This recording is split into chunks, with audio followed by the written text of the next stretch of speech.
Euphorbia esula, leafy spurge, is a Eurasian plant that has become invasive in North America, where it displaces native vegetation and sickens cattle. E. esula can be controlled with chemical herbicides, but that approach can also kill harmless plants nearby. Recent research on introducing engineered DNA into plant species to inhibit their reproduction may offer a path toward exclusively targeting E. esula. Consequently, which choice most logically completes the text? Making individual E. esula plants more susceptible to existing chemical herbicides, enhancing the ecological benefits of E. esula in North America, enabling cattle to consume E. esula without becoming sick, or reducing invasive E. esula numbers without harming other organisms. So in question number 18, we see that this Euphorbia esula, which is a leafy spurge, it's a Eurasian plant. That is Europe plus Asia when it's combined. Eurasian plant, and it has become invasive in North America, where it displaces native vegetation and sickens the cattle. This E. esula now, instead of Euphorbia esula, we will just call it as E. esula now, can be controlled with chemical herbicides, but that approach can also kill harmless plants nearby. So E. esula can be controlled with chemical herbicides, but what will happen is it will kill the harmless plants nearby.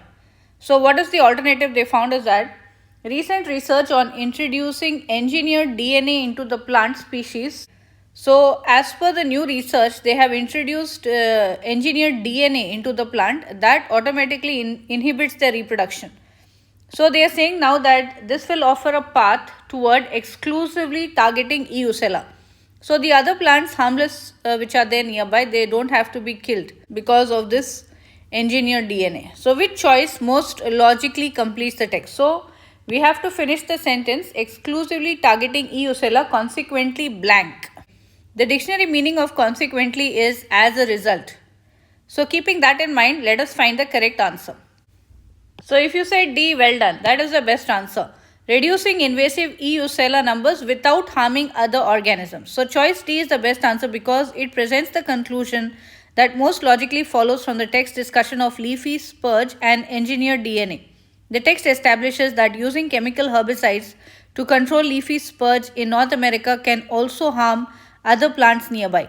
The text then indicates that it might be possible to use engineered DNA to prevent plants from reproducing, which would be useful for exclusively targeting leafy spurge. If it's possible to exclusively target leafy spurge when engineered DNA, meaning that only leafy spurge is affected by the engineered DNA, and prevent the plant from reproducing, then leafy spurge numbers could be reduced without harming other organisms. Choice A is incorrect because the text raises the possibility of using engineered DNA to prevent leafy spurge from reproducing, not to make individual leafy spurge plants more vulnerable to chemical herbicides that already exist. Choice B is incorrect because the text doesn't describe any ecological benefits of leafy spurge in North America. Instead, the text is focused on using engineered DNA to prevent leafy spurge from reproducing and thereby reduce its numbers. The only ecological effects of leafy spurge in North America that are described in the text are harmful. Choice C is incorrect because the text describes the possibility of using engineered DNA to prevent leafy spurge from reproducing. It doesn't offer a way to enable cattle to eat leafy spurge without becoming sick.